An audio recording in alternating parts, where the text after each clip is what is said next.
ഇന്നലത്തെ കുറച്ച് ഡ്രസ്സ് ഉണങ്ങാത്തതുണ്ടായിരുന്നു കേട്ടോ. അതൊന്ന് പുറത്തിടട്ടെ എന്ന് വിചാരിച്ച് വന്നു നോക്കുമ്പോഴാണ് ഈ ഒരാളെ കണ്ടത്. കുറച്ച് കാലമായിട്ട് 3 മയിലുകളെ ഈടങ്ങനെ കാണലുണ്ടായിരുന്നു. ഇന്നിപ്പോൾ ഒരാളെ കാണുന്നുള്ളൂ. ഞങ്ങളെല്ലാവരും സൗണ്ട് കേൾക്കാൻ തുടങ്ങിയപ്പം അത് പതുക്കെ പോയി.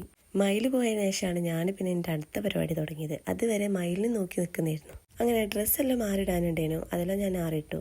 മഴയിലുണ്ടായി കഴിഞ്ഞാൽ റെയിൻകോട്ടെല്ലാം ഉണങ്ങാൻ ഇച്ചിരി പാടാണല്ലോ. ഇന്ന് ചെറിയൊരു വെയിൽ കണ്ടേരം അതെല്ലാം ഞാനൊന്ന് പുറത്തേക്ക് ഇട്ടുണ്ട്. അന്ന് പോയതിന് ശേഷമാണ് കേട്ടോ ഞാൻ എൻ്റെ ക്ലീനിങ്ങും ഒക്കെ ചെയ്യാൻ നിൽക്കുക.